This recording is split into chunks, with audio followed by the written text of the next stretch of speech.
Reino Unido. Uma nação rica em história, cultura e lendas antigas. Mas por trás do véu desta terra fascinante esconde-se um segredo que intriga a humanidade há décadas. Em todo o Reino Unido, os relatos de avistamentos de OVNIs multiplicaram-se, gerando curiosidade, medo e descrença. Encontros imediatos, supostas evidências fotográficas e testemunhos extraordinários nos levarão a explorar o inexplicável em busca de pistas que possam finalmente esclarecer esses mistérios celestes. Os avistamentos de OVNIs na Grã-Bretanha têm uma história rica e honrada, sendo o segundo país do mundo em avistamentos relatados de objetos voadores não identificados. UFOs no Reino Unido. Dentro dos arquivos X da Majestade. Como resultado, o Ministério da Defesa britânico ou MOD desempenhou um papel importante no recolhimento e análise de relatórios de OVNIs. Basta dizer que de 1950 a 2009 o MOD administrou o Projeto OVNI, uma investigação oficial sobre avistamentos de OVNIs, levando à compilação de milhares de documentos e testemunhos atualmente mantidos no Arquivo do Estado britânico. No entanto, em 2009, o MOD anunciou o encerramento do projeto, argumentando que a análise do OVNI não tinha valor de defesa no Reino Unido. Desde então, o governo britânico deixou de recolher oficialmente relatórios e investigar avistamentos de OVNIs. Apesar disso, organizações independentes e entusiastas do fenômeno continuam a relatar avistamentos na Grã-Bretanha. Existem grupos de pesquisa como o BUFORA, um acrônimo para a Associação Britânica de Investigação de OVNIs, que continuam a recolher informações e a investigar estes casos. É importante sublinhar que a maioria dos avistamentos de OVNIs relatados ao longo do tempo podem ser explicados de forma racional. É de fato muito comum que fenômenos naturais, aeronaves convencionais ou outros objetos terrestres podem ser confundidos para naves espaciais de outros mundos. E este fenômeno, embora pareça improvável, é na verdade muito mais comum do que pensa a opinião pública. Isto é explicado e apoiado pelo fato de a sociedade em que vivemos há anos introduz imagens de visitantes alienígenas prontos para descer à Terra através de fontes voadoras na cultura pop. No entanto, ainda existem casos incomuns e inexplicáveis que permanecem abertos à interpretação. Mas por que o Reino Unido é um grande ponto de acesso para avistamentos de OVNIs? A resposta, segundo alguns especialistas, pode ser encontrada na história do país, que embora hoje tenha perdido grande parte da sua influência no mundo e o seu império tenha caído, houve um tempo em que os britânicos representavam uma grande potência, talvez a única superpotência mundial. Ao longo dos séculos, a Marinha Real Britânica tem sido uma das marinhas mais poderosas do mundo, permitindo ao Reino Unido proteger a sua influência e proteger os seus interesses marítimos em todo o mundo. Durante a Era Vitoriana, a Marinha Britânica dominou os mares, garantindo o controle das rotas comerciais e estabelecendo bases e colônias em diferentes partes do globo. O sol nunca se põe no Império Britânico. Este foi o lema que melhor representou a realidade de um domínio colonial que se estendia por 17 milhões de quilômetros do extremo sul da Nova Zelândia até a Ilha Rainha Elizabeth, entre o Canadá e o Círculo Polar Ártico. O domínio da coroa britânica sobre vastas áreas do planeta durou 2 séculos, projetando-se na primeira metade do século XX, ou no período que teria visto o mundo mudar para sempre em apenas 50 anos. Durante ambas as guerras mundiais, o Reino Unido obviamente desempenhou um papel de liderança. Durante a Segunda Guerra Mundial, em particular, a Força Aérea Real Britânica lutou com valor e determinação na defesa da nação e na libertação da Europa do nazifascismo. Posteriormente, durante a Guerra Fria, desempenhou o papel de aliado preferido dos Estados Unidos contra a União Soviética, desenvolvendo tecnologias complexas de espionagem e alcançando status de potência nuclear, uma nação que possui o seu próprio arsenal atômico. E embora formalmente o Império tenha terminado em 1997 com a cessão de Hong Kong à República da China, o Reino Unido ainda mantém uma influência global significativa. As Forças Armadas Britânicas estão equipadas com equipamentos avançados e classificados para missões de manutenção da paz, operações antiterroristas e treinamento de forças locais em diferentes partes do mundo.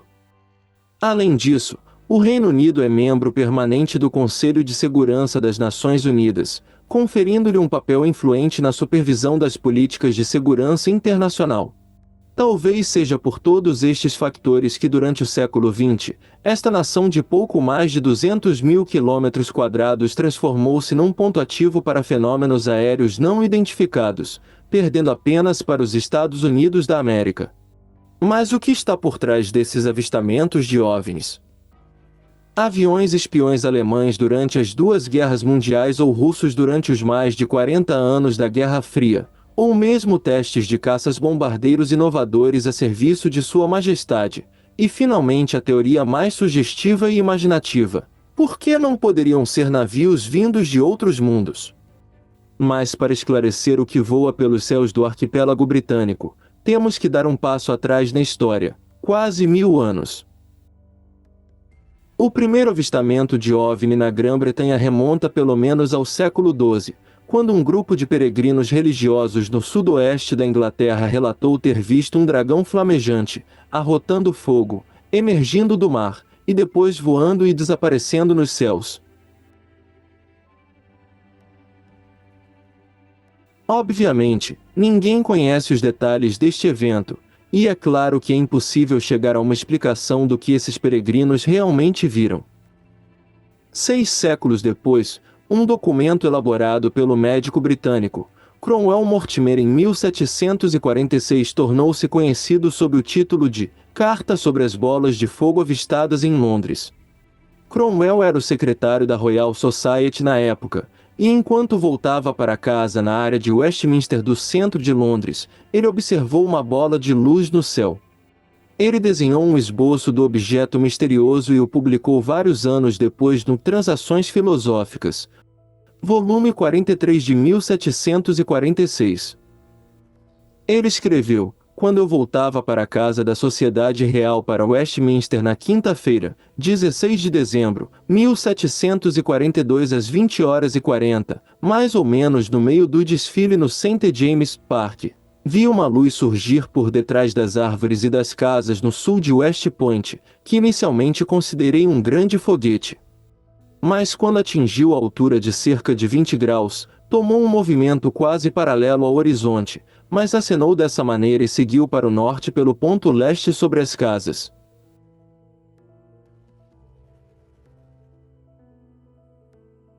Seu movimento era tão lento que eu o tive por cerca de meio minuto à vista e tive tempo suficiente para contemplar plenamente sua aparência. Tinha uma cabeça flamejante e um brilho de luz que se desvanecia gradualmente. Deve-se notar que no contexto histórico do século XVIII, avistamentos de fenômenos aéreos incomuns ou inexplicáveis eram frequentemente descritos como bolas de fogo ou fogo corredor. Estes fenômenos foram frequentemente associados a crenças populares, superstições e interpretações religiosas. Hoje, a explicação para este evento provavelmente poderia ser atribuída a raios esféricos ou à passagem de um meteoro. É interessante notar que, embora o artigo de Mortimer de 1746 não se refira especificamente aos OVNIs tal como os entendemos hoje, representa, no entanto, um exemplo histórico do avistamento de um fenômeno aéreo incomum, e é intrigante observar as interpretações e explicações que as pessoas poderiam atribuir a tais avistamentos na época. Ao longo dos séculos, outras histórias relacionadas com objetos estranhos no céu foram transmitidos no folclore britânico. No entanto, relatos detalhados de avistamentos de OVNIs começaram a aumentar no século XX. Um dos primeiros casos notáveis ocorreu em Porton Down em Wiltshire em 1909, onde um grupo de testemunhas relatou ter visto um objeto misterioso no céu noturno descrito como uma estrela brilhante. No entanto, O governo imperial durante todas as primeiras 4 décadas do século XX não prestou atenção a estes testemunhos dos seus cidadãos. Para termos um primeiro reconhecimento oficial do fenômeno OVNI, teremos que esperar até 1944, um ano crucial para o destino da guerra e do Reino Unido.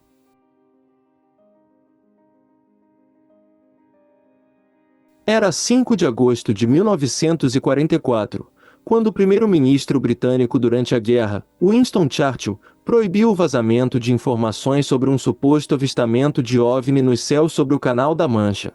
Este depoimento permaneceu nos arquivos do Estado por mais de 50 anos.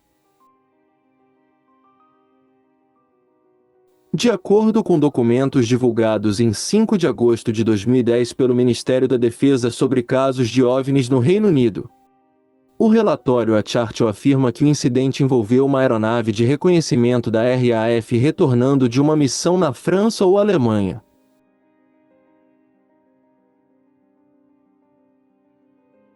Presume-se que a aeronave estava sobrevoando ou se aproximando da costa do Reino Unido quando foi repentinamente interceptada por um estranho objeto metálico, que teria seguido seu curso e velocidade por um período de tempo antes de acelerar e desaparecer.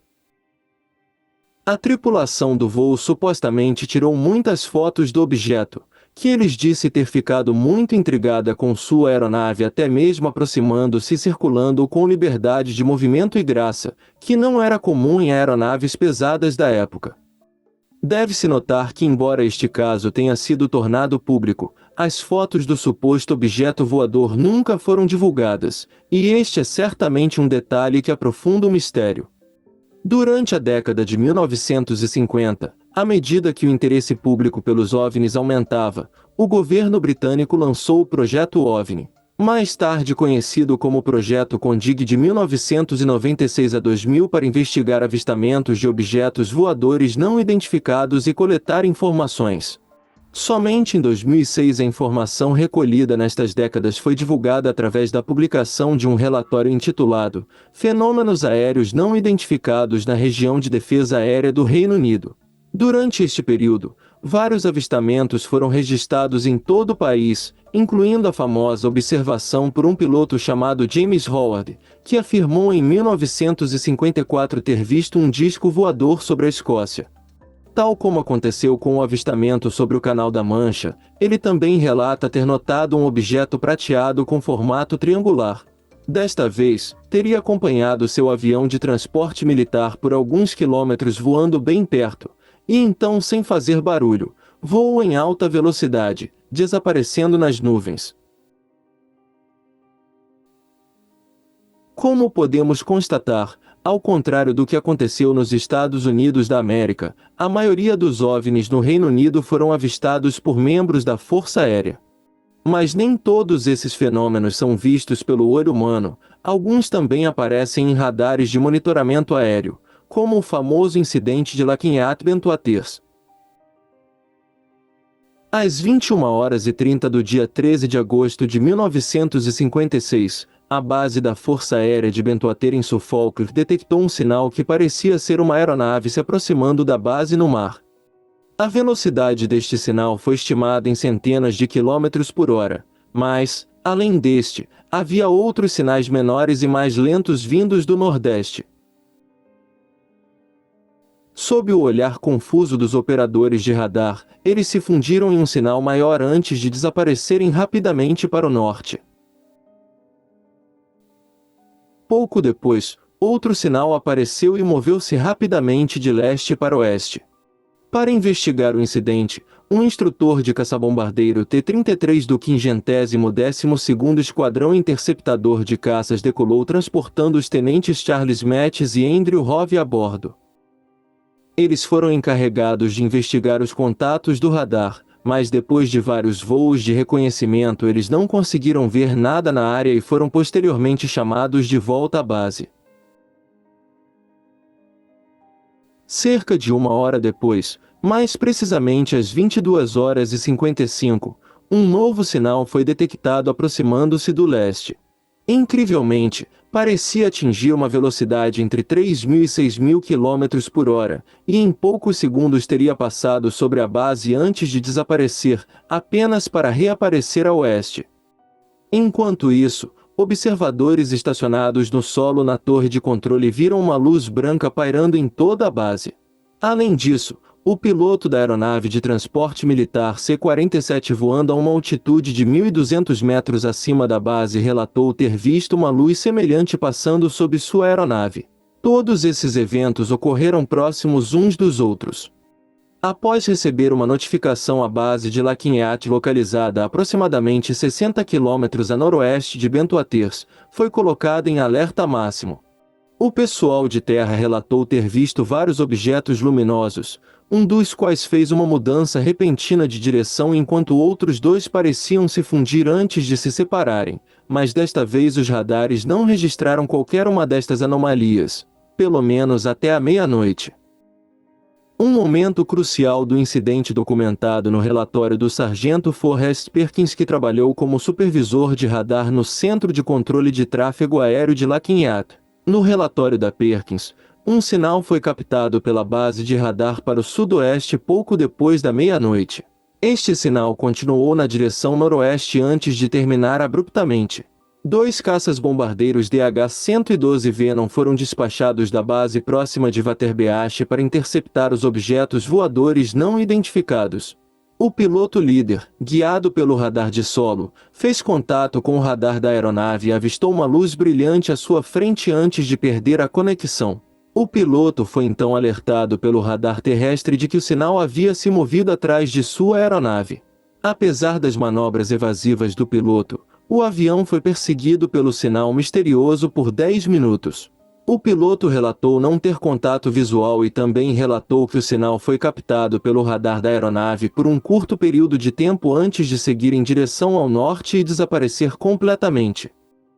Nas primeiras horas da manhã, os radares de Lafayette captaram outro sinal cerca de 40 km a sudoeste de Bento-Aires, que se moveu na direção noroeste e depois parou.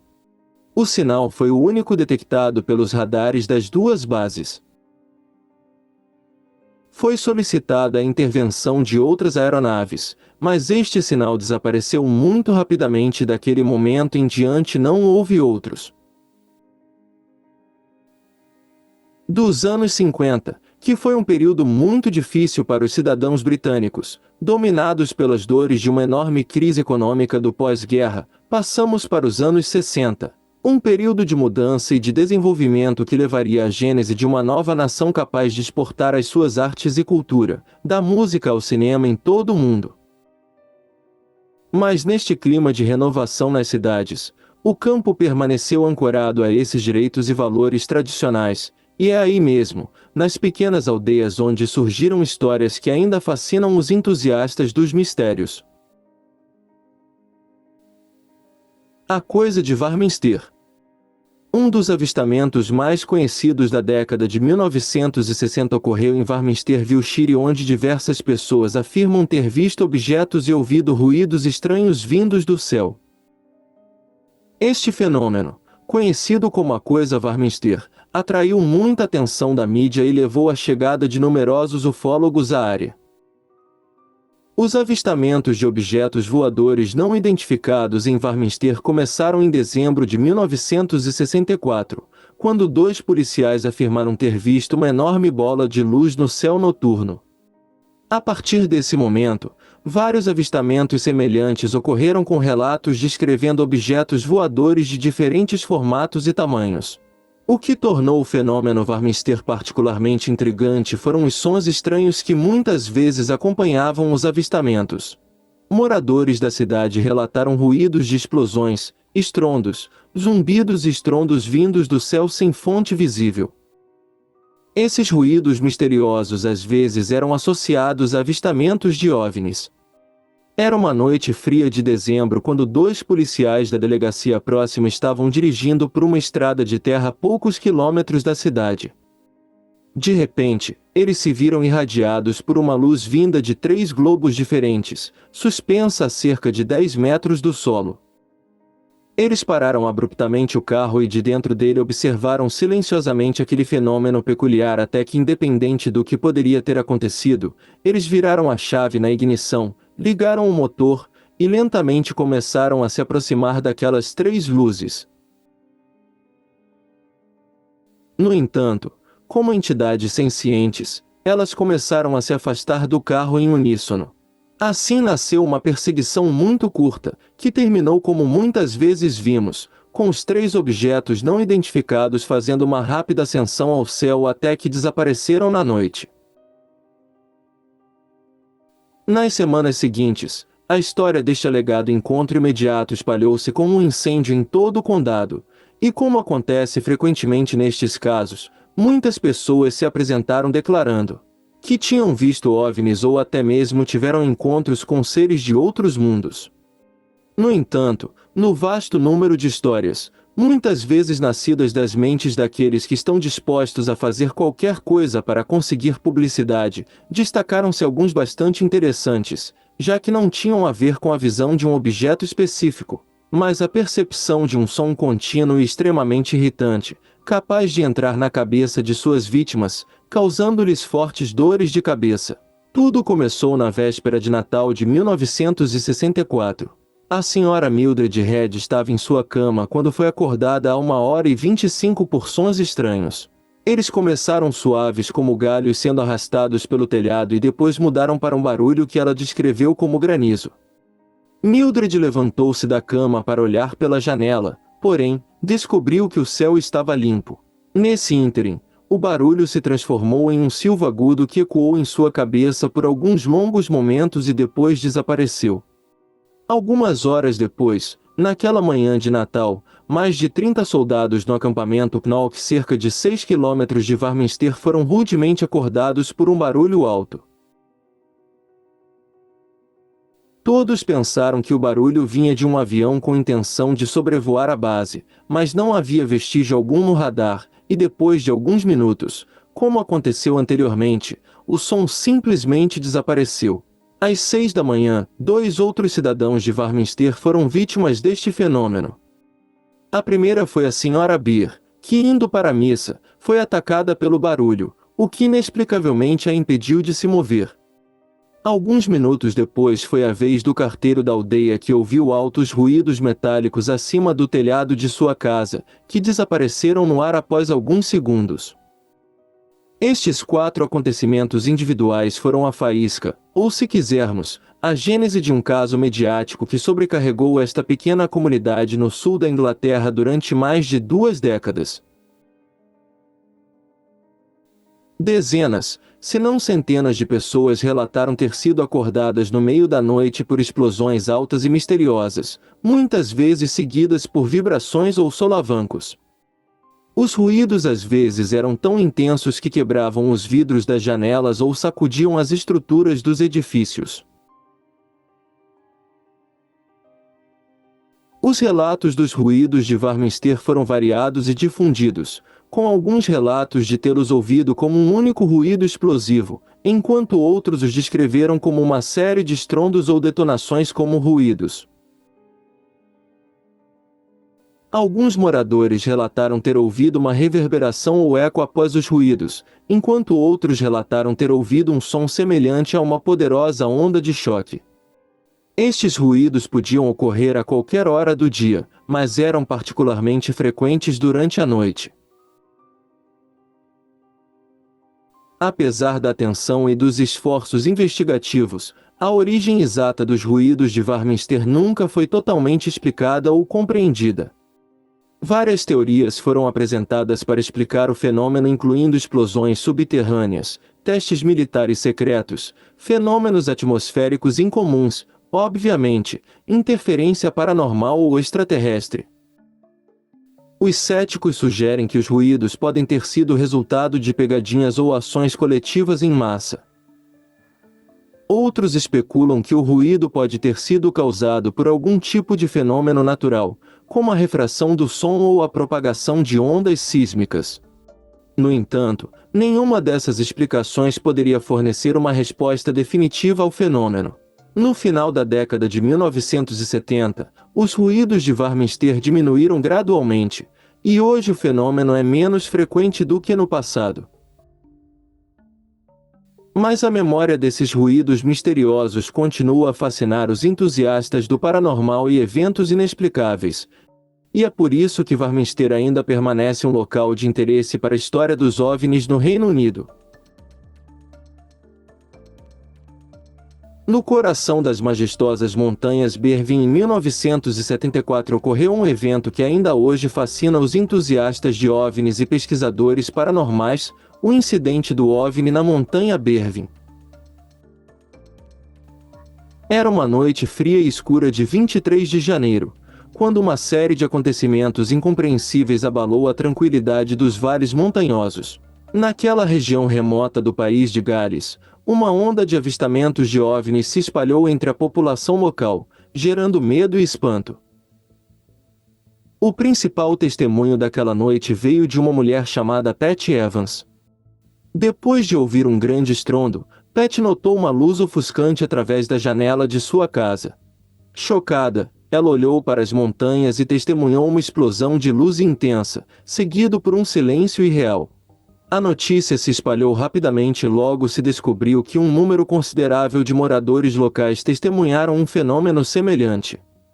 Eles descreveram objetos voadores não identificados pairando sobre os topos das montanhas, e seu testemunho alimentou o mistério do incidente na montanha Berwyn. Mas o que poderia ter causado tais avistamentos? Teóricos da conspiração e entusiastas de OVNIs especularam sobre várias explicações. Alguns sugeriram que foi um acidente de avião secreto ou um teste militar, enquanto outros foram mais longe, alegando que foi um encontro com uma espaçonave extraterrestre. As investigações oficiais, no entanto, apresentaram uma explicação diferente. As autoridades disseram que o evento provavelmente estava ligado a um terremoto de magnitude 3,5 que ocorreu na região naquela mesma noite. Foi levantada a hipótese de que a luz brilhante e o rugido poderiam ser explicados por um fenômeno sísmico como uma espécie de flash sísmico. Mas esta explicação oficial não agradou o interesse público. O mistério da montanha Berwyn persiste até hoje, com alguns ufólogos convencidos de que as evidências foram encobertas ou retidas pelo governo britânico. As teorias da conspiração sugerem que o incidente foi um encobrimento para esconder a verdade sobre encontros extraterrestres. Este incidente foi chamado de Roswell da Grã-Bretanha, tanto que o jornal The Sun se referiu a ele em tom de brincadeira como o incidente Roswell. Este apelido brincalhão deriva sobretudo de uma teoria da conspiração específica relativo à queda do OVNI e subsequentemente ao transporte da aeronave dentro de uma base militar secreta chamada Rudloe Manor ou The British Area 51.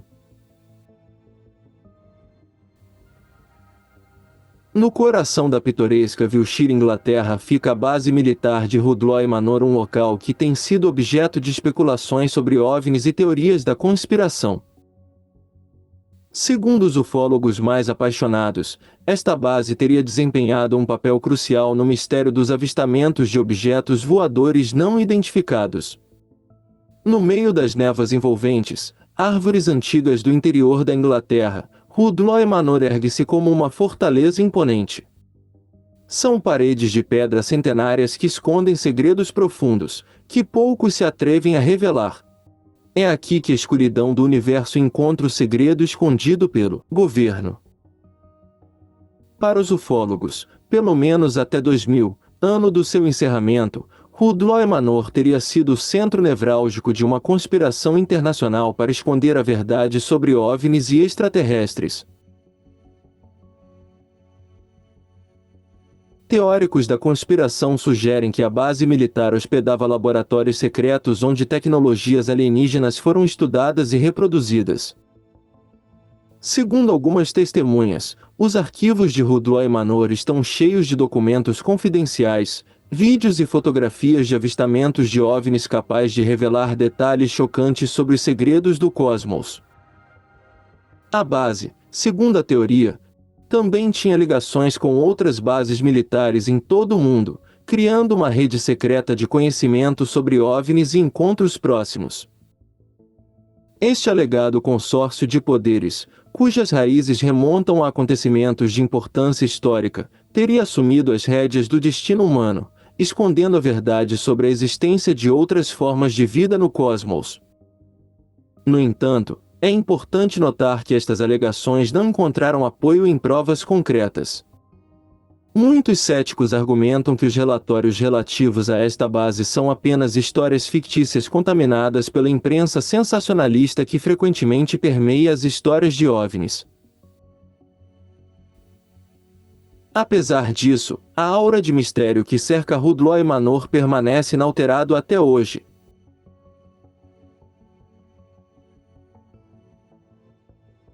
Também conhecido como incidente do Broadhaven Beatle, este é um avistamento de objetos voadores não identificados em 1977, na cidade de Broadhaven em Pembrokeshire, País de Gales, no Reino Unido. Em 1977, várias pessoas nesta aldeia galesa relataram objetos voadores luminosos pairando no céu, um ser vestindo um traje espacial metálico e até diversas figuras fantasmagóricas aparecendo nas árvores. As testemunhas incluíram 14 crianças da escola primária Broadhaven que alegaram que um alienígena havia pousado em seu playground. As crianças descreveram o objeto como sendo feito de metal e possuindo uma cúpula com janela. Os professores não acreditaram na estranha história das crianças, então o diretor as separou e pediu-lhes que desenhassem o que tinham visto. Houve pequenas variações nos desenhos feitos pelas crianças, mas o que foi desenhado parecia basicamente o mesmo. 2 meses depois, Rosa Granville, que dirigia o Ravenfort Hotel na vizinha Little Raven, relatou ter visto um objeto que parecia um pires de cabeça para baixo e 2 seres humanoides com cabeças pontiagudas. Rosa disse que o objeto emitia um calor tão intenso que fez seu rosto queimar. A mulher afirmou: saíram do objeto luzes e chamas de todas as cores. Então, daquelas chamas surgiram criaturas que eu nunca tinha visto antes. Durante os eventos, várias teorias foram propostas para explicar os casos bizarros e os avistamentos aparentemente menores. Nicholas Edwards, então deputado por Pembroke, contatou o Ministério da Defesa depois de ser inundado com relatos de OVNIs. O tenente Corren, um oficial da RAF de Braudy, examinou o local, mas não encontrou nenhuma evidência de pouso, nenhum vestígio foi encontrado no solo. Em seu relatório, Corren mencionou a possibilidade de um brincalhão local ter planejado tudo. Corren também mencionou a possibilidade de que a descrição dos alienígenas correspondesse exatamente ao tipo de traje de proteção que seria usado em caso de incêndio em uma das refinarias de petróleo locais. Ele acrescentou brincando que, caso um OVNI chegue à RAF Braudy, cobraremos as taxas normais de pouso. Avistamentos subsequentes ocorreram na área com relatos de adultos e crianças relatando ter visto objetos voadores não identificados no céu sobre Broadhaven. Várias testemunhas também se apresentaram que afirmam ter visto criaturas semelhantes a alienígenas perto dos objetos. O incidente de Broadhaven atraiu a atenção da mídia nacional e internacional, gerando interesse e debate sobre a possibilidade de um encontro próximo com extraterrestres. No entanto, apesar dos testemunhos e do interesse suscitado, não foram apresentadas provas concretas para confirmar a presença de objetos ou criaturas extraterrestres na área. Alguns céticos sugeriram que os avistamentos podem ter sido mal entendidos ou explicações racionais como luzes de aeronaves ou fenômenos atmosféricos. Outros especularam que as crianças inventaram a sua história ou foram influenciados por eventos ou filmes de ficção científica. Apesar de tudo, o incidente de Broadhaven continua sendo um dos casos mais conhecidos de avistamentos de OVNIs no Reino Unido e continua despertando interesse e debate entre ufólogos e entusiastas do fenômeno OVNI. A história deixou sua marca na cultura popular, tornando Broadhaven um destino popular para entusiastas de OVNIs e turistas curiosos. O incidente de Robert Taylor, também conhecido como incidente de Desholm Woods, ocorreu na Escócia em 1979. Robert Taylor, um trabalhador florestal de Livingston, West Lothian, afirmou que teve um encontro com um objeto voador identificado. Em 9 de novembro de 1979, Taylor estava trabalhando sozinho em Desholm Woods. Como sempre fazia, ele estacionou sua caminhonete na beira de uma estrada perto da rodovia M8 e caminhou por um caminho na floresta com seu cachorro. Segundo seu depoimento, ele notou um objeto de metal não identificado acima dele. Ele a descreveu como uma cúpula voadora ou uma grande esfera com cerca de 6 metros de diâmetro, suspensa acima do solo de uma clareira a cerca de 400 metros de seu caminhão. O objeto era de cor escura e parecia estar coberto por algum material metálico com textura áspera, semelhante a uma lixa, caracterizada por uma borda externa com pequenas hélices. Taylor finalmente afirmou que sentiu o cheiro de freios queimados e que, ao se aproximar do objeto, duas esferas pontiagudas menores se estenderam da esfera grande e o agarraram. Taylor perdeu a consciência e, quando se recuperou, estava no chão com as roupas rasgadas e sujas. Ele não se lembrava do que aconteceu depois do ataque.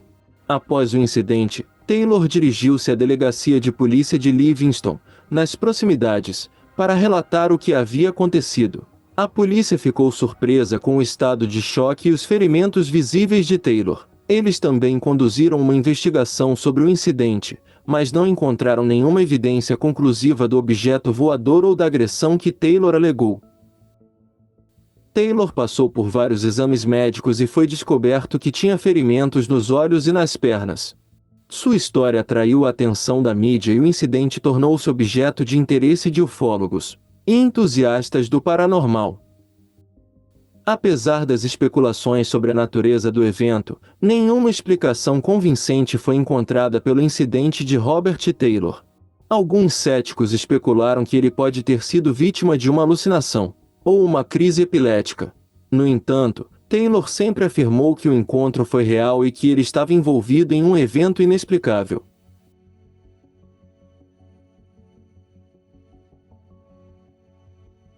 Em 6 de junho de 1980, um mineiro de carvão, Zygmunt Adamski, 56 anos, deixou sua casa em Tingley, West Yorkshire para fazer compras.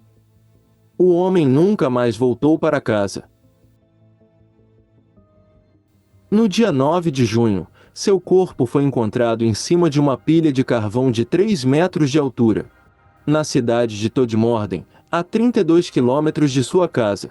Enviado para investigar, o policial local Alan Godfrey examinou o corpo. Seu rosto estava congelado numa expressão de puro terror. Adamski estava vestindo terno, mas faltavam camisa, carteira e relógio.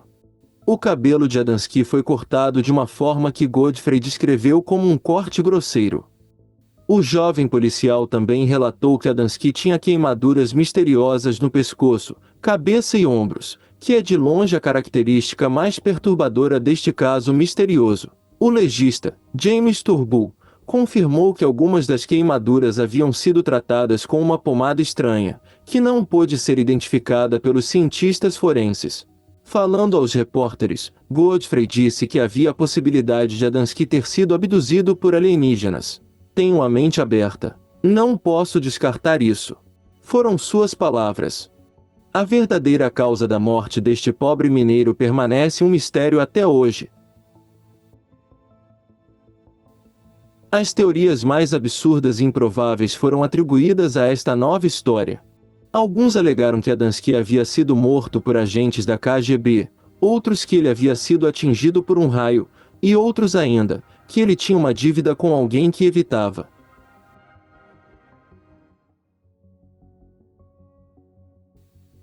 Para a maioria dos amantes do mistério, porém, havia apenas uma explicação. Adamski encontrou alienígenas e isso lhe custou a vida. 5 meses após a horrível descoberta do corpo de Adamski, a pequena cidade de Todmorden mais uma vez se viu no centro das atenções da mídia. No centro dos acontecimentos encontramos novamente o oficial Godfrey, que aparentemente depois do caso Adamski tornou-se de particular interesse para entidades extraterrestres. Enviado às 5 da manhã para cuidar do gado que escapou, Godfrey, segundo seu próprio relato, estava em seu carro e atravessava uma estrada secundária quando o carro parou. De repente, um feixe de luz muito forte apareceu diante de seus olhos. Godfrey descreveu-o como uma luz brilhante no céu, um recipiente giratório em forma de diamante, 5 metros de altura e 15 metros de largura. Godfrey fez um rápido esboço do objeto em seu caderno e depois pegou o rádio da polícia para relatar o incidente, mas a linha estava muda. Finalmente, sem fazer barulho, o objeto desapareceu em um clarão brilhante e Godfrey se viu sentado em seu carro a 30 metros adiante na estrada. Olhando para o relógio, o policial ficou surpreso, porque embora o encontro imediato não durasse mais de 60 segundos, 25 minutos haviam passado. Então notou um detalhe ainda mais relevante, uma estranha marca de queimadura que havia aparecido em sua perna esquerda. Godfrey ficou surpreso e quando voltou para onde tinha visto a luz ele descobriu que a estrada em que o carro estava completamente seca, embora tivesse chovido recentemente. Depois de contar a experiência, Godfrey foi recebido com ceticismo e até ridicularizado em sua própria comunidade. E assim, seguindo o conselho de um amigo advogado, ele decidiu consultar um hipnotizador para descobrir a verdade sobre o que ele tinha visto. Através da hipnose, Godfrey se lembrou de ter ficado cego pela luz e desmaiado. Ele disse ao hipnotizador que acordou em uma sala estranha onde estava sendo examinado por várias pequenas criaturas e uma figura humanoide alta e barbuda semelhante a um alienígena nórdico. Mais uma vez, suas afirmações foram desaprovadas e ridicularizadas. Algumas semanas depois de o relatório de Godfrey ter chegado aos jornais e ter chegado às manchetes internacionais, ele foi convocado ao gabinete do inspetor-geral. Ali estava sentado um homem de terno preto e gravata que se apresentou como um homem do ministério. Ele tinha uma pasta contendo veículos estranhos projetados por Godfrey. Godfrey não teve permissão para ver o resto do arquivo, mas acreditava que continha uma conta dos acontecimentos daquela noite e da misteriosa morte de Zygmunt Adamski. O homem forçou Godfrey a parar de falar sobre o encontro imediato, o que Godfrey concordou com muita relutância em fazer. O jovem policial encontrou-se diversas vezes com esse homem nos dias seguintes em Todmorden. E finalmente percebendo que estava sendo espionado decidiu confrontá-lo uma noite em um pub local pedindo-lhe para sair e nunca mais voltar. Depois dessa reunião, o ministro desapareceu e nunca mais foi visto. Godfrey ainda acredita firmemente que foi um agente secreto do MI5 enviado de Londres para cuidar do caso. Mas outra teoria que circula nos últimos anos e é muito apoiada pelos céticos diz respeito ao fato de que o estranho era na verdade um funcionário da polícia de West Yorkshire que alertou Godfrey para não falar com a imprensa para evitar chamar mais atenção para a própria polícia. Mais tarde foi revelado que vários outros policiais e um motorista de ônibus tinham visto luzes estranhas naquela manhã, mas na delegacia foi decidido encobrir para não constranger a polícia. Após os acontecimentos, Godfrey foi transferido, mas nunca parou de falar sobre seu encontro imediato.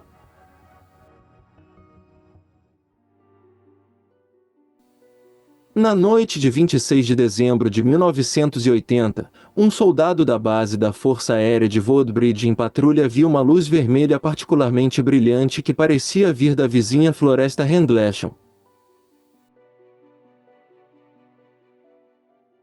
O soldado contatou a torre de controle da base que respondeu que não havia voos em andamento de Woodbridge ou da base próxima de Bentwaters. Foi decidido enviar uma patrulha de 3 homens para apurar a origem da luz misteriosa. A patrulha consistia no sargento James Peniston e nos aviadores John Burroughs e Edward Cabansag. Os 3 homens chegaram a uma clareira no centro da qual relataram ter visto uma série de luzes estranhas. 3 dos quais incluíam uma luz amarela muito poderosa e 2 vermelhas e azuis menores. De acordo com o relatório oficial, o sargento Peniston, aproximando-se, descobriu que as luzes eram emitidas por um objeto metálico em forma de pirâmide, que parecia repousar sobre uma espécie de tripé. De repente, o objeto subiu no ar por cerca de 1 metro, começou a se mover horizontalmente em direção à floresta com uma trajetória em zigue-zague, e então decolou verticalmente e desapareceu no ar. Uma pesquisa local realizada à luz do dia revelou 3 vestígios no solo e algum nível de radioatividade na área. 2 dias depois, no dia 28 de dezembro, o delegado da Polícia Militar da base, alertado por uma patrulha de guarda, chamado Tenente-Coronel Charles Alt, que gerenciava a base na época, em vez do comandante, foi avisado de que o radar havia interceptado o sinal de uma aeronave não identificada. Determinado a apurar a origem do fenômeno, Alt reuniu cerca de 10 homens e assumiu pessoalmente o comando da equipe. Entrando na floresta, eles perceberam que estavam isolados quando uma estranha interferência bloqueou as comunicações de rádio e posteriormente avançou na floresta. A equipe teria visto uma forte luminosidade na área onde a equipe Peniston avistou o suposto OVNI 2 noites antes. Um soldado equipado com um contador Geiger confirmou o aumento dos níveis de radioatividade exatamente como relatado na fiscalização do dia 26 de dezembro. Então, houve um ponto de viragem. De repente, os homens viram um objeto extremamente brilhante em forma de elipse, de cor vermelha, mas com o centro mais escuro, flutuando entre as árvores cerca de 4 metros acima do solo e rumo ao leste. Imediatamente, os soldados caminharam em direção ao objeto que parecia estar se afastando deles, e seguiram até chegarem a uma cerca de arame farpado que marcava a divisa com o campo de um agricultor local. O OVNI continuou sua trajetória, parando no meio do campo além do arame farpado. O coronel Alt observou bem, parece que é feito de aço fundido, foram suas palavras.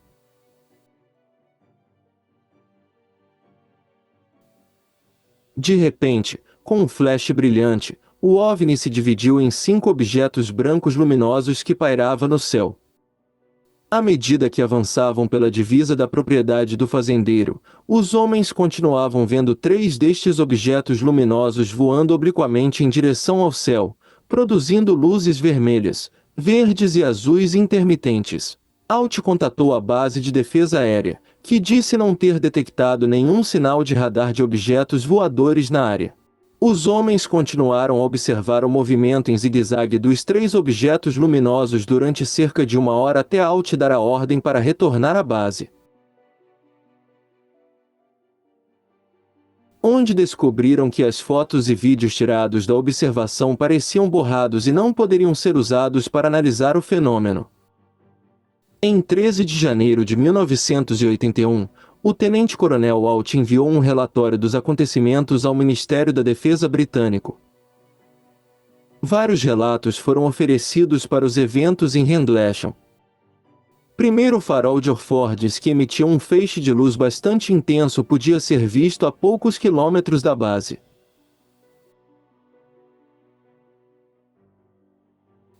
Naquela noite, uma brilhante bola de fogo também foi observada voando sobre os céus do sul da Inglaterra, um fenômeno que os astrônomos atribuíram à passagem de um meteoro. A observação do objeto metálico pelo sargento Peniston pode ter sido uma interpretação errônea devido à sua fraca visão noturna. No que diz respeito às medições de radioatividade, constatou-se que o aparelho utilizado não foi calibrado para levar em conta a radiação de fundo.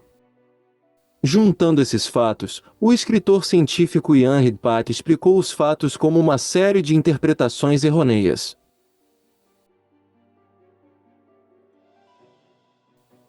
A primeira observação feita por um soldado no dia 26 de dezembro poderia estar relacionada a um cometa ou a uma bola de fogo, enquanto as observações de luz subsequentes podem estar relacionadas à luz gerada perto do farol de Orfords. O cético Stuart Campbell concorda com a hipótese de uma bola de fogo, mas ele também deu uma explicação alternativa, avistando o farol de luz de navegação, cuja luz também seria visível do local onde ocorreram os eventos. Uma explicação alternativa da bola de fogo é que as luzes observadas na noite de 26 de dezembro poderiam ter sido de um carro da polícia conduzido pelo policial Kevin Conde, que teria modificado a sirene piscante de seu carro. No entanto, Conde negou o facto, afirmando que naquela época estava de férias nas férias de Natal e, portanto, não estava em patrulha. Outras possíveis explicações colocaram em dúvida a reentrada na atmosfera do último estágio de um foguete transportador, que naquela época colocou em órbita um satélite espião soviético. A existência do Centro de Investigação da NSA, especializado em pesquisa de tecnologia laser, também foi relatado, e a luz observada pode ter sido causada por experimentos realizados neste centro. Alternativamente, tudo foi organizado por um grupo militar, incluindo o tenente-coronel Alt, para encobrir uma operação de recuperação de satélite espião. Finalmente, porém, pelo menos uma vez, foi possível resolver esse intrincado quebra-cabeça. Cerca de 20 anos depois, durante o qual o avistamento de Rendlesham ficou famoso entre os entusiastas da ufologia, em 2003, esse misterioso evento foi resolvido, graças a uma reportagem da BBC em que um artigo revelou o que realmente aconteceu naquelas 2 noites. Basicamente, o ex-policial militar Kevin Conde confessou em 2003 que o avistamento de 26 de dezembro foi uma pegadinha organizada por ele mesmo, onde de repente ele ligou os carros de patrulha acendendo sirenes e faróis.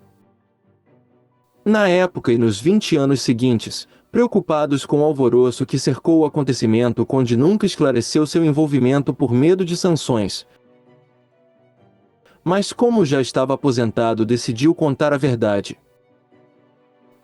Uma investigação mais aprofundada mostrou que naquela noite apenas o sargento Peniston relatou ter visto um objeto, enquanto os outros homens da patrulha relataram apenas luzes. Além disso, a Força Aérea dos Estados Unidos afirmou que não houve investigação oficial sobre esses fatos em relação às supostas hipóteses de OVNIs, já que após o encerramento do projeto Livro Azul, as Forças Armadas dos Estados Unidos pararam de investigar OVNIs.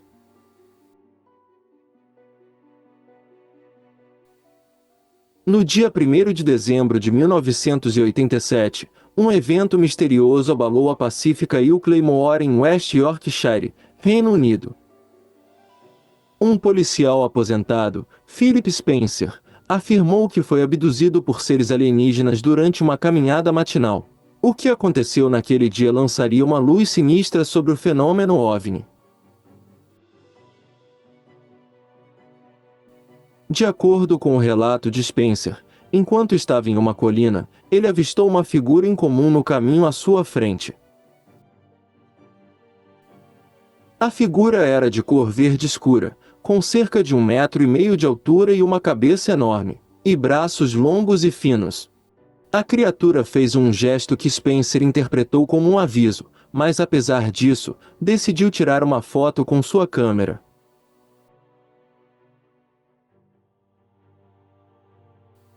Então a criatura fugiu e Spencer a seguiu, mas se perdeu na neblina.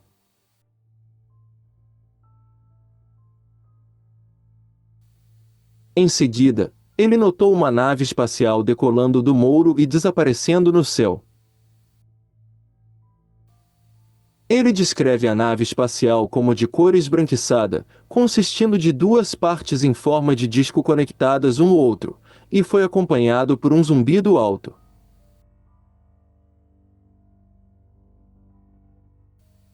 Ele não conseguiu tirar uma foto da nave espacial. Após este encontro, em vez de continuar ao longo da rota planejada, Spencer foi para outra cidade, que ficava a cerca de meia hora de distância. Quando ele chegou, descobriu que já haviam se passado cerca de 2 horas a mais do que ele esperava. Além disso, ele percebeu que a bússola que carregava apontava na direção oposta à esperada.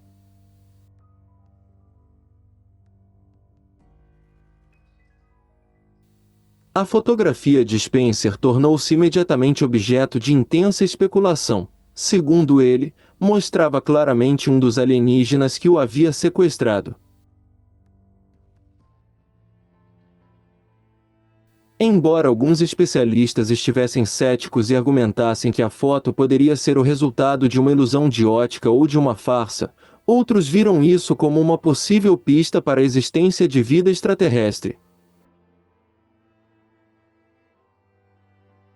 O incidente de Hill Claymore teve um impacto duradouro na vida de Philip Spencer. Enquanto tentava esclarecer o que havia acontecido com ele, Spencer colidiu com a dúvida, o ceticismo e o preconceito. Apesar de sua insistência, seu testemunho foi amplamente questionado, deixando o acontecimento envolto em mistério. O incidente de Hill Claymore ainda permanece em aberto sem uma explicação definir 7VA.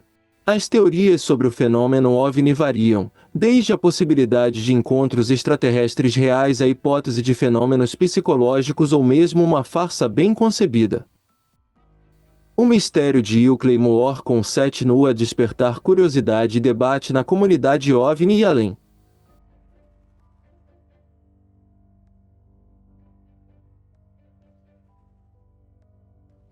A Escócia tem mais relatos de OVNIs do que qualquer outra região. A Escócia sempre foi associada ao mistério e ao paranormal. Recordamos, entre outras coisas, o alegado monstro do Lago Ness, o misterioso e lendário animal pré-histórico que viveu no Lago Ness, apelidado de Nessie.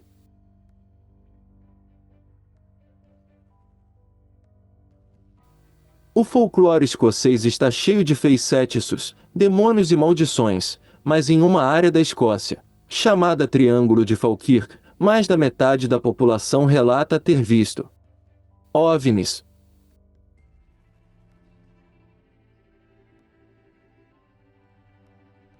O Triângulo de Falkirk é uma área da Escócia que ao longo dos anos tem sido objeto de vários relatórios de avistamentos de OVNIs e fenômenos inexplicáveis.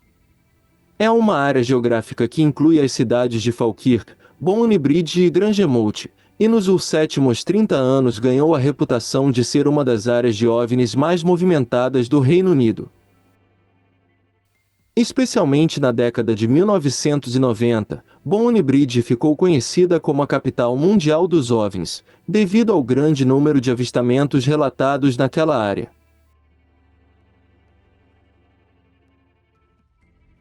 Numerosas testemunhas afirmaram ter visto objetos voadores não identificados de várias formas e tamanhos no céu de Falkirk, incluindo discos luminosos, luzes piscantes e triângulos pretos.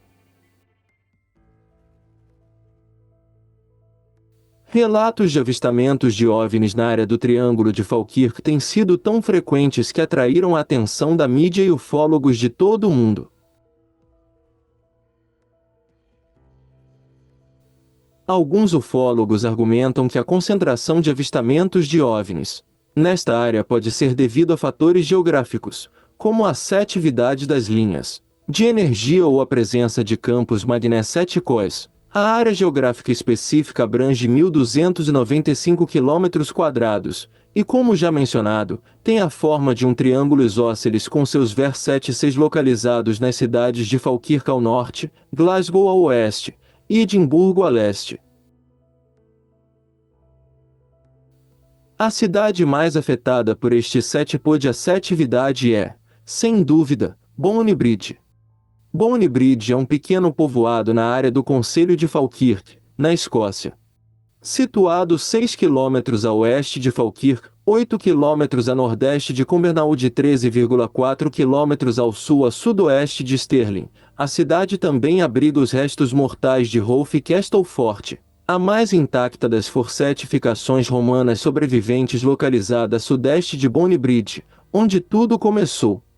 Era 1992 quando James Walker observou luzes incomuns no céu a caminho de casa. Inicialmente, ele acreditava que eram estrelas simples, mas observando seu movimento e posterior transformação em uma forma triangular, ele ficou surpreso. Após este incidente, os relatos de avistamentos de OVNIs em Bonnie Bridge aumentaram 100 vezes. O polícia local, Billy Burhanan, começou a receber um número crescente de relatórios sobre supostos avistamentos de OVNIs. À medida que a frequência destes relatórios continuou a aumentar, Burhanan achou necessário abordar o fenômeno.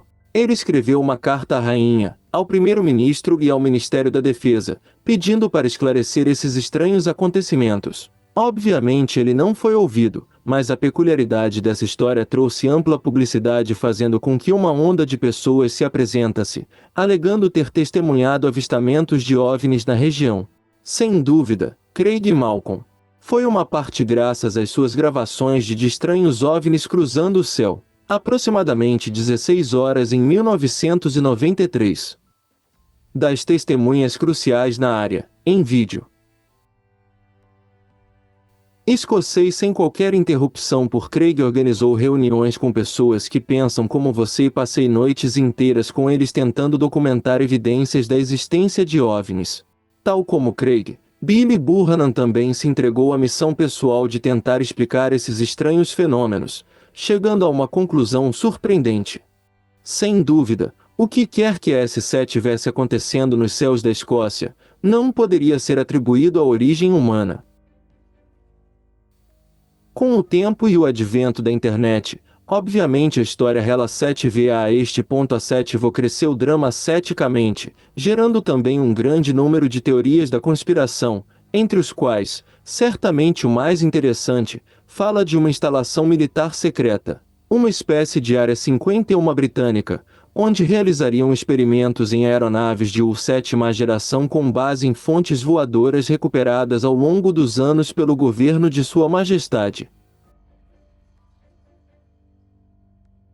Outros avistamentos tornaram-se conhecidos através da divulgação faseada, entre 2008 e 2013, dos relatórios de avistamentos de OVNIs do Ministério da Defesa pelos Arquivos Nacionais.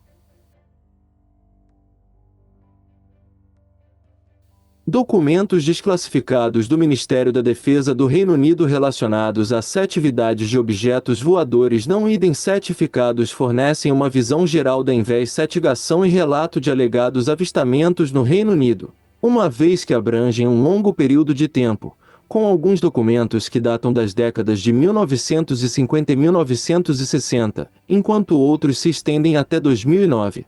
No interior dos documentos encontram-se relatórios oficiais, correspondências, fotografias, gravações de áudio e outros materiais relacionados a avistamentos de OVNIs.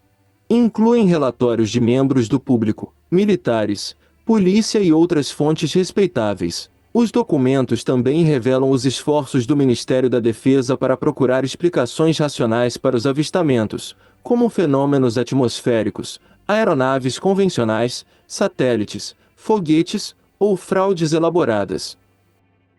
A abertura dos arquivos obviamente ajudou a estimular o debate público sobre o fenômeno OVNI, levantando questões sobre a possibilidade de vida extraterrestre e transparência governamental em relação às investigações de OVNIs. Houve relatos de avistamentos de OVNIs que estavam parados em frente ao parlamento e nas proximidades de Stonehenge. Os documentos indicam que o escritório de OVNIs também recebeu ligações diretas sobre supostos contatos com alienígenas, como um homem que afirmou em 2008 que vivia com um alienígena há algum tempo, e outro indivíduo que alegou que um OVNI roubou seu cachorro, carro e barraca enquanto ele estava acampando em 2007.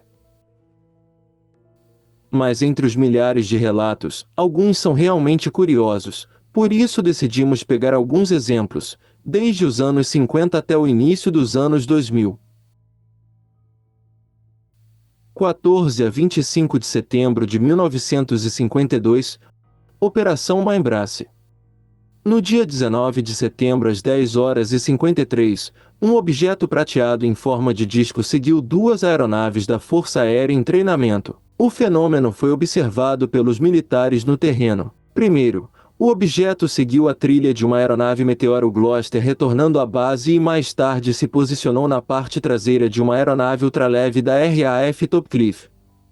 Na longa perseguição, o objeto girou enquanto pairava dentro da distância de ataque das duas aeronaves da RAF. Depois de alguns minutos, finalmente rumou para o oeste em alta velocidade. Posteriormente, no dia 21 de setembro, 6 aeronaves da RAF rastrearam um objeto esférico sobre o Mar do Norte. Voam em grande velocidade, deixando os pilotos com mais perguntas que respostas. No dia 4 de abril de 1957, um grande objeto foi avistado no radar RAF West Freugg perto de Stranraer a 15 mil metros, que permaneceu estacionário por 10 minutos sobre o mar da Irlanda. Moveu-se verticalmente até 21 mil metros e também foi rastreado por radar em Ardville. O objeto em forma de charuto foi descrito como sendo tão grande quanto um navio de carga e foi observado fazendo uma curva fechada que era aerodinamicamente impossível.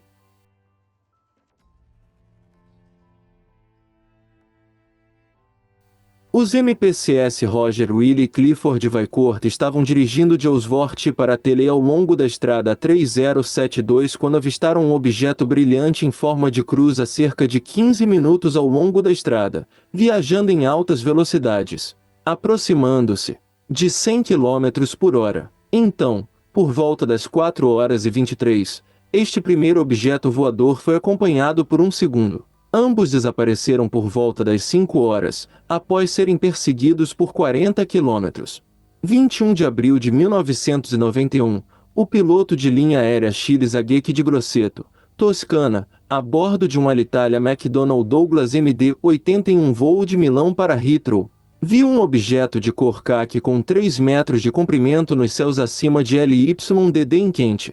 O OVNI estava a 300 metros do avião e também foi detectado pelo radar do vizinho aeroporto LYDD de Londres.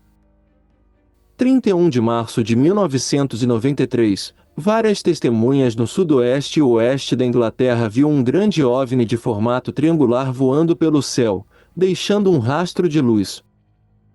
A análise dos avistamentos pelo Ministério da Defesa concluiu que o objeto foi a reentrada de um foguete russo, combinado com o subsequente avistamento de um helicóptero da polícia. Depois de entrar no novo milênio, a cantora britânica Kim Wilde relatou em 26 de junho de 2009 que ela viu uma luz enorme e brilhante atrás de uma nuvem acima de seu jardim em Arthurshire. Ela descreveu a luz como mais brilhante que a lua, mais semelhante ao luar.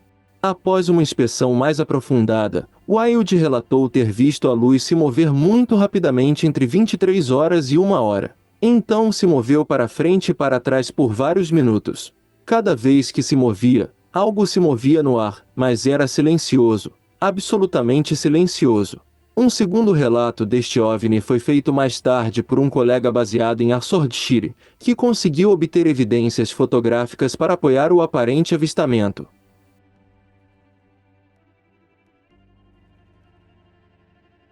Em conclusão, este documentário ofereceu uma visão aprofundada e envolvente sobre o fenômeno dos avistamentos de OVNIs e os arquivos governamentais desclassificados relacionados ao Ministério da Defesa do Reino Unido. Ao longo de nossa narração, exploramos numerosos casos intrigantes, testemunhos credíveis e documentos oficiais que nos levaram a ponderar as possibilidades de uma presença extraterrestre em nossa realidade. Graças à análise de especialistas, investigadores e testemunhas oculares, conseguimos obter uma perspectiva mais ampla sobre o fenômeno OVNI e as tentativas do governo britânico para entendê-los. A abertura dos arquivos secretos foi um passo significativo em direção à transparência. No entanto, apesar dos esforços feitos para investigar OVNIs, o documentário mostrou que a sétima verdade permanece ilusória. Muitos dos avistamentos não podem ser explicados de forma convincente, deixando espaço para teorias, conjecturas e uma sensação de admiração pelo mistério do desconhecido. O que emerge claramente é que o fenômeno OVNI ainda merece atenção e mais pesquisas. Devem com 7 no ar explorar, estudar e analisar cuidadosamente os avistamentos e as evidências disponíveis para esclarecer os mistérios que cercam esses eventos. Em sétima análise, o documentário levou-nos a fazer perguntas fundamentais sobre a nossa posição no universo e a possibilidade de outras formas de vida inteligentes por aí. Talvez através do aprofundamento destas investigações e da divulgação de mais ficheiros secretos, um dia seremos capazes de desvendar a verdade por trás dos avistamentos de OVNIs e descubra perspectivas novas e fascinantes sobre a nossa existência no cosmos infinito.